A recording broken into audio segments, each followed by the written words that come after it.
Pessoal, boa tarde. Muito obrigado aí pela presença de todos. Aqui mais uma edição do Faz Mais Simples.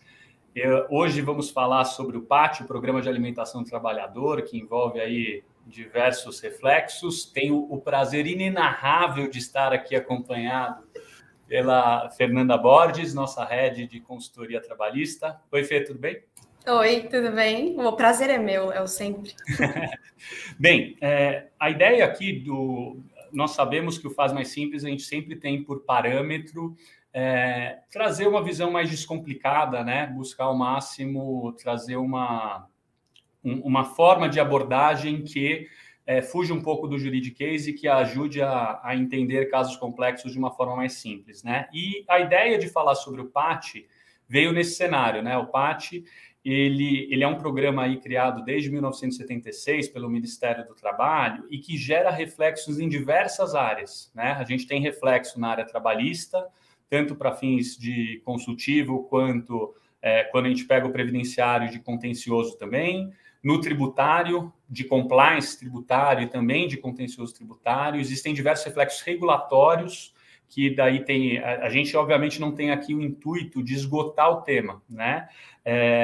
Tanto que a parte dos aspectos regulatórios, a nossa equipe, que é liderada pelo Vicente, costuma já atender bastante e tem diversos outros pontos que não caberiam aqui nesse máximo de meia hora do Faz Mais Simples, né? Então, mas a ideia aqui é a gente trazer um pouquinho o que a gente tem de reflexo, principalmente no trabalhista e no tributário, né? Contar um pouquinho das novidades e o que a gente vem vendo aí que vem surgindo com isso, e explicar um pouquinho como essas áreas se relacionam, porque algo que a gente percebeu muito em diversas conversas com as empresas aí ao longo dos últimos meses é que, pelo fato do PAT ser muito interdisciplinar, ele traz uma dificuldade da melhor gestão do tema, né? Porque às vezes você está, digamos, em compliance do ponto de vista tributário, mas no trabalhista você tem alguma falha, enfim. Então, essa é a ideia aqui do nosso Faz Mais Simples. Fê, você pode contar um pouquinho para a gente quais são os objetivos, quem que está envolvido nessa história do PAT, por favor?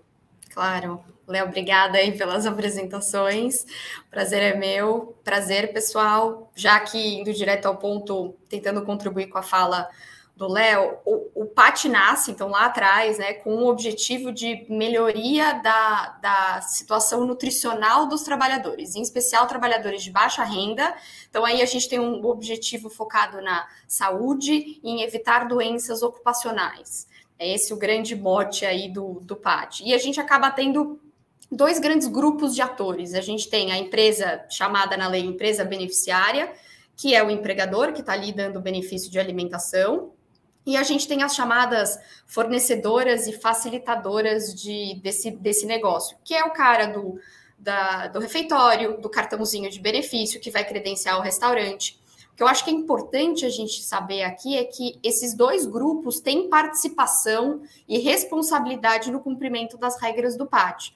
Como você bem disse, o nosso discurso aqui está um pouco mais voltado para a empresa beneficiária, para o empregador. É um tema 360, totalmente multifacetado, né? E acho que o grande ponto aqui, né? O próximo passo é, você vai explicar para a gente um pouco da evolução regulatória, mas eu queria trazer um ponto mais para o trabalhista, que é uma curiosidade, que antes de umas mudanças regulatórias que a gente teve ano passado, a esfera trabalhista já tinha passado por uma movimentação, porque apesar da grande, vamos dizer assim, do grande objetivo nobre relacionado à saúde do empregador, o principal efeito prático do PAT na esfera trabalhista para o empregador direto era, com a inscrição, eu conseguia dar um benefício relacionado à alimentação sem que aquilo tivessem contribuições trabalhistas e previdenciárias. Com a reforma trabalhista de 2017, a gente já tem na CLT, a partir de então, no artigo 457, uma previsão que fala, olha, benefícios para alimentação, salvo aqueles em dinheiro, não vão ter fundo de garantia, INSS e reflexo nas demais verbas. Então, no efeito prático do dia a dia, depois da reforma, a grande benefício trabalhista, ele um pouco que se perdeu. Mas aí, ano passado, a gente teve uma reviravolta, né, Léo? Exato. Bem, trazendo um pouquinho de histórico aqui legislativo, né, e buscando evitar ser maçante, mas o que a gente tem de cenário do PAT, né? O PAT foi criado em 76 e isso fez com que, ao longo, obviamente, de todo esse tempo, né, quase 50 anos aí envolvidos, tiveram diversas normas que foram surgindo, algumas trabalhistas, outras tributárias. A Fê já comentou aí da reforma trabalhista, que do lado trabalhista acabou gerando muitas mudanças em relação à questão do PAT, né? E do lado tributário, qual é o grande benefício, né? Você tem o direito a ter a dedução dos valores que você gasta com o PAT do seu imposto de renda. E essa dedução, ela tem, obviamente, diversas regras, e algumas dessas regras foram sendo criadas ao longo do tempo por meio de decretos, instruções normativas, ou seja, normas que não configuram lei e que, dessa forma, acabaram limitando indevidamente o benefício do PAT, né? Por quê? Porque quando a gente fala em direito tributário, você tem diversos princípios constitucionais, que, entre eles o princípio da legalidade, que determinam que você não pode ter algum tipo de agravamento da tributação sem que isso venha por lei. E ao diminuir o benefício, reduzir a abrangência dele por meio de diferentes decretos, o que o governo federal acabou fazendo foi exatamente limitar e aumentar a carga tributária das empresas, né? Então, o PAT ele vem sendo discutido judicialmente há muito tempo do ponto de vista tributário. Nós temos aí, existiu... Eu vou depois tratar isso mais a fundo, mas assim, já existiram temas que chegaram em STJ, já teve manifestação de procuradoria, enfim, diversos pontos, né? E recentemente veio, no final de 2021, em novembro de 2021, veio o decreto 10.854, que trouxe aí algumas mudanças, mais algumas restrições e determinações sobre como você deve explorar o PAT, e que pegou diversas empresas de surpresa, né? Até porque, para fins de dedução do imposto de renda, elas já tinham toda uma previsibilidade de quais valores elas poderiam aplicar, né? Então, a Fê pode comentar também melhor, mas do lado trabalhista nós temos também portarias. A questão da limitação dos 5 salários é coerente com uma exigência que tinha em portaria lá antiga, né? Enfim, então o PAT ele acabou se tornando um tema bastante complexo por essas diferentes normas que foram surgindo ao longo do tempo e muitas vezes nem sempre de uma forma coerente, né? É esse o cenário que nós temos hoje. Então, acho que para a gente começar a endereçar aí o calcanhar de Aquiles, né, os pontos de atenção, as dores das empresas, vamos tratar primeiro dos aspectos trabalhistas. Se puder expor aí o que são os pontos que você acha mais relevantes, Fê, por favor. Claro, Léo. Bom, é com base nesse imbróglio aí, basicamente, que eu tentei dar uma resumida nos pontos principais, e como você bem disse no começo, um pouco da nossa experiência vendo as dores dos clientes ali no dia a dia. Então, eu tentei dividir aqui em 7 passos, eu vou tentar ser rápida. O primeiro, talvez mais óbvio, mas não tão óbvio assim, é a inscrição. Então, você, empregador, empresa que quer se beneficiar do PAT, você precisa estar uma inscrição regular e também ter parceiros, o cara do refeitório, do cartão de benefícios, também inscritos. O passo 2 eu preciso manter um cadastro atualizado. Também parece óbvio, mas é um requisito da lei que está diretamente relacionado ao que seria o passo 3, que é quando a gente identifica que o cadastro e a minha organização de documentos e todas as minhas declarações do programa, eu tenho que identificar os meus estabelecimentos. Então, o que acaba acontecendo na prática? As empresas, no momento da inscrição, esquecem, porque são muitos estabelecimentos por vezes, ou cria-se um estabelecimento depois que eu já fiz a minha inscrição, e eu acabo esquecendo de colocar isso no registro do PAT. Isso é um problema, porque muitas vezes eu me utilizei ali do benefício, considerando aqueles empregados, o valor atribuído ao empregado daquele benefício, que não consta no programa. Então, é bem importante realmente ter essa chatice aí de prestar atenção se o cadastro está correto e coerente com o que a gente está utilizando. O quarto passo, talvez um dos mais relevantes também, é as obrigações que você, empregador, tem perante o seu empregado. A primeira delas, que é também oriunda de longas discussões, é que nós precisamos aplicar esse benefício para toda a empresa e em igual valor para todo mundo. O que é um pouco controverso do ponto de vista trabalhista normal, né? Porque muitas vezes é comum você ver nas empresas um vale alimentação, por exemplo, em valor diferente para a diretoria. Isso não pode embaixo do guarda-chuva do PAT, tem que ser igual para todo mundo e envolver todos os trabalhadores. O que a gente também não pode é utilizar o PAT para fins de premiação ou uma punição. Então, por exemplo, eu não posso dar um vale-refeição a mais por uma boa performance ou reduzir o valor do vale-refeição, vale-alimentação naquele mês por uma medida disciplinar, por exemplo, tá? O terceiro, talvez, é a participação do empregado é limitada a 20%, ou seja, né, o custo que ele pode ali arcar com o valor do PAT é de 20%, a gente tem essa limitação. O passo 5, que ainda não se concretizou efetivamente, porque nós não temos uma regulamentação específica, mas no futuro as empresas vão precisar manter um programa de monitoramento e promoção da saúde, em especial a saúde nutricional dos empregados. Isso depende, como eu disse, de uma regulamentação conjunta de Ministério da Saúde e Ministério do Trabalho, que até o momento não aconteceu, mas essa obrigação vai chegar. Como passo 6, a gente pode indicar, em especial para o empregador que se utiliza de vales e cartões, tá? Nesse caso, a atenção o valor que eu coloco para esse benefício, ele tem que ser separado. Então, ele tem que ser separado de outros benefícios que vocês eventualmente forneçam. A gente também não pode permitir nesses cartões o saque desses valores. E eu preciso dar a oportunidade para o empregado que eventualmente saia da empresa que ele utilize o saldo do cartão. Então, eu não posso rescindir um contrato de trabalho e cancelar o cartão imediatamente. Eu preciso dar um período para ele utilizar esse saldo integralmente.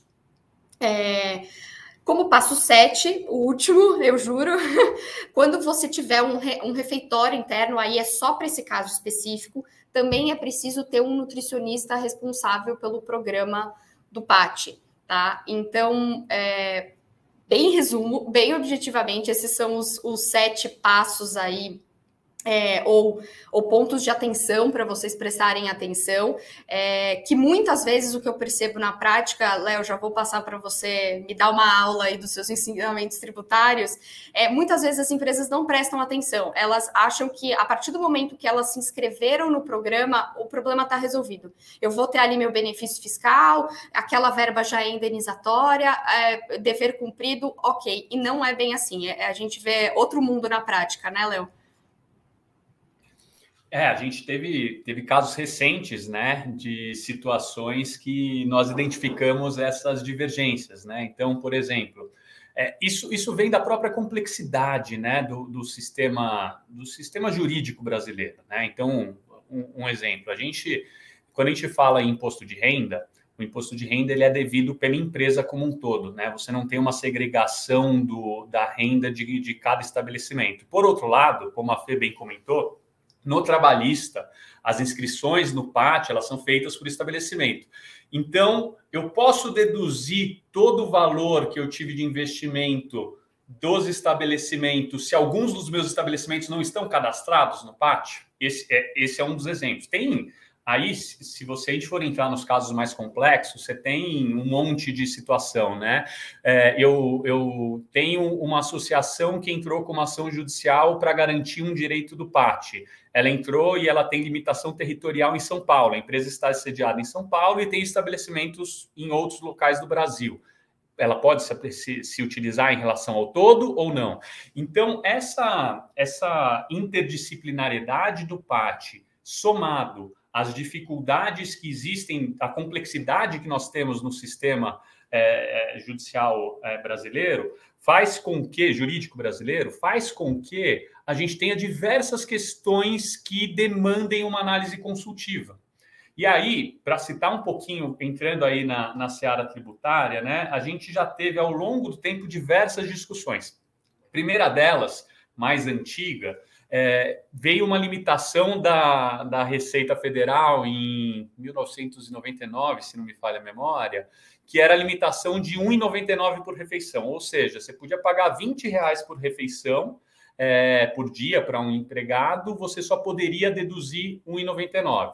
Isso veio por instrução normativa, houve diversas discussões, subiu no STJ, a STJ decidiu que isso era ilegal, né? A própria Procuradoria emitiu um parecer depois, reconhecendo que isso era ilegal, isso por volta aí de 2008, 2009, se não me falha a memória, né?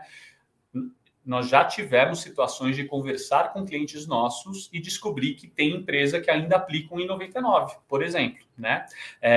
Então, isso só demonstra a complexidade que existe no sistema. Outra discussão que também é antiga e que até hoje, apesar de ter jurisprudência do STJ, ela vem sendo...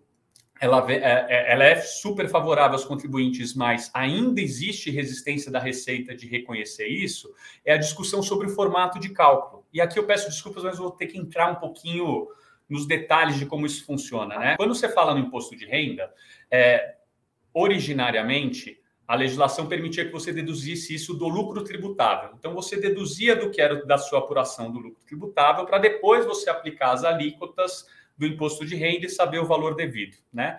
Veio uma alteração por um decreto de 1991, decreto número 5, que mudou a sistemática, passando a prever que você deveria fazer essa dedução diretamente do imposto de renda devido, quando você já tivesse o valor a pagar, e também limitando que você só poderia deduzir o equivalente a 15% das despesas que você tivesse com essa refeição. Como isso veio por decreto, também diversas empresas entraram com ações, discutiram esse tema, só que isso acabou surgindo mais ao longo dos últimos anos, que as empresas começaram a se atentar mais a esses pontos, e existe jurisprudência a rodo do STJ favorável sobre isso, dizendo que essa mudança do decreto era uma mudança inconstitucional, é uma mudança ilegal e que dessa forma não deveria ser mantida, mas até hoje a Receita Federal exige isso, e se você tiver feito o formato de apuração que era garantido pela legislação, pela lei 6321 originária, né, e não pela do decreto que limitou indevidamente, você vai ser autuado pela Receita Federal, né?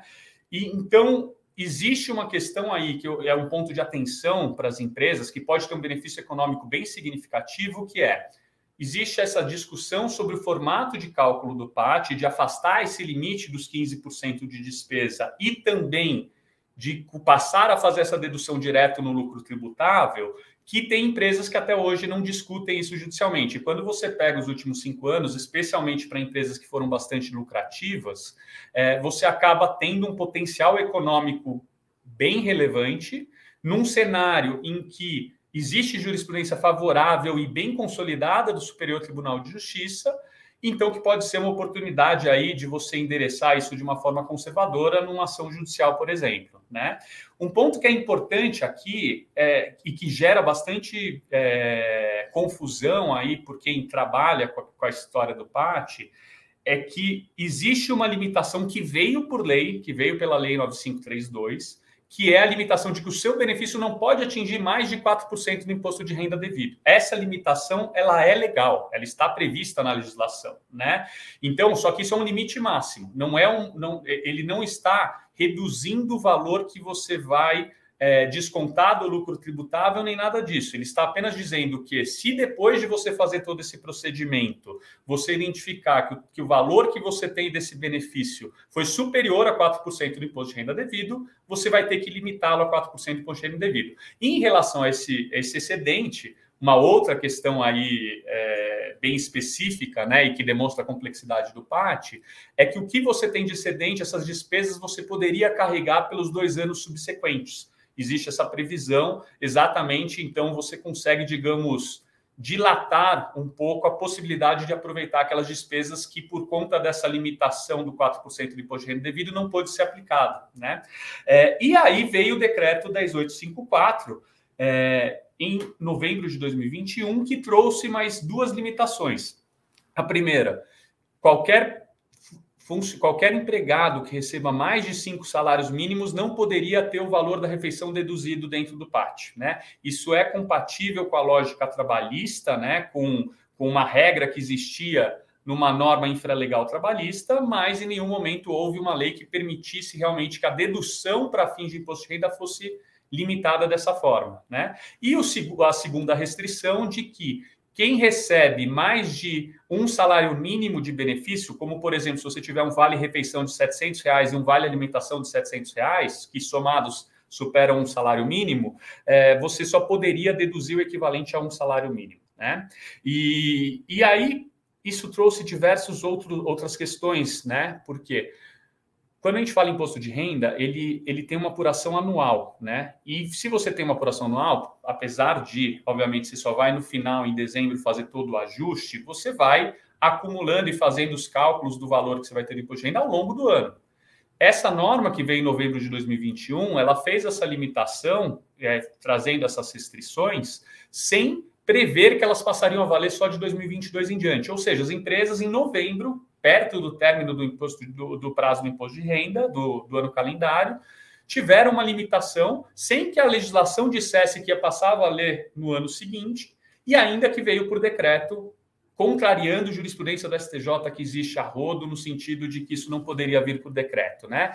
Então, diversas empresas, por conta disso, entraram com ações no judiciário, e estão sendo exitosas, possuem precedentes aí da Justiça Federal, já tem precedente do Tribunal Regional Federal, apesar de ser uma discussão recente, e, obviamente, é importante que cada empresa faça o cálculo, analise a sua situação, para identificar se realmente ela foi impactada ou não. Nós tivemos clientes que, quando fizeram o cálculo, como já estavam atingindo o máximo de dedução, para aquele momento não era algo importante, né? Mas teve muita gente, muita empresa que reduziu quase metade do que poderia deduzir do PAT no imposto de renda em decorrência dessa limitação aos 49 do segundo tempo, né?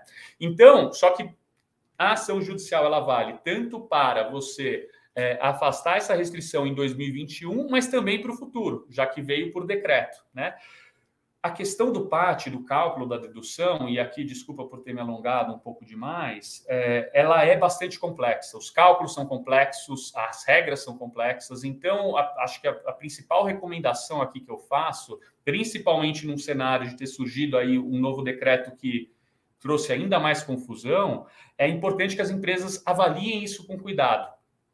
prestem atenção, façam cálculos, entendam quais são as limitações que elas estão sujeitas hoje ou não, para terem segurança de que estão endereçando esse tema da forma correta. E, como a Fê bem colocou, que elas tenham cuidado também com o compliance trabalhista. Por quê? Porque existe uma previsão na legislação do imposto de renda de que, se você descumprir o PAT em qualquer dos itens das regras que as empresas estão sujeitas dentro do PAT, você acaba perdendo o benefício. Então, a questão do compliance trabalhista, ela não é só um ponto de você estar também em compliance com todas as questões do PAT. Ela é importante também para evitar que você tenha um possível risco de exposição tributária por ter feito deduções num cenário em que talvez você não estivesse cumprindo alguma das regras do PAT e que a Receita possa daí com isso desconsiderar, né? Então, é bastante importante que haja essa avaliação interdisciplinar, de que do lado trabalhista as coisas também estão sendo cumpridas e que dessa forma você pode fazer uma dedução, obviamente buscando o maior valor para ela, né, o melhor benefício para a empresa, mas com segurança, né? Fê, sim, fica à vontade. Depois de eu ter falado esse tanto, desculpa. Imagina, eu faço das suas palavras as minhas e prestar atenção nessas regras, o que eu vejo muito, que eu comentei mais cedo, de fato, as pessoas não prestam atenção na quantidade de entrelinhas que tem. Acaba sendo um tema difícil de você acompanhar, porque ele está esparso. Até o próprio decreto que veio em novembro, ele trouxe, assim, um monte de revogação de decretos. Então, era literalmente um trabalhinho de formiguinha para entender o que ainda estava em vigor ou não. Nem o próprio site do PAT, hoje, se você entra, ele está super atualizado, com exatamente tudo que está em vigor ou não. Então, a gente está ainda num período de cautela e de estudo mais aprofundado com relação a isso. Além dessas possíveis penalidades que você comentou, né, sobre a perda do benefício, que eu acho que é uma das mais graves, a gente está falando de fiscalizações que vão desde a Receita Federal, mas do Ministério da Saúde, porque a gente não pode esquecer que eu estou falando de um programa que nasce com esse propósito. Estou falando de fiscalização de Ministério do Trabalho, estou falando de auditorias internas de uma empresa que vai passar, por exemplo, por um investimento. Isso são pontos de atenção, sim, né? Então, acho que a ideia aqui era trazer um resumo do que está muito solto por aí, usar um pouco da experiência do que a gente tem visto nos nossos clientes, que podem ser úteis para vocês. Acho que com isso o nosso Faz Mais Simples vai chegando ao final. Léo, obrigada pela parceria. Vamos fazer mais vezes. Sempre um prazer, Fê. Prazer, pessoal. Obrigada pelo tempo, pela atenção. A gente aqui do Faz Advogados está à disposição para tirar qualquer dúvida sobre esse assunto, para auxiliar vocês nesse e em outros temas, tá? Obrigadão. Muito obrigado, pessoal. Um abraço.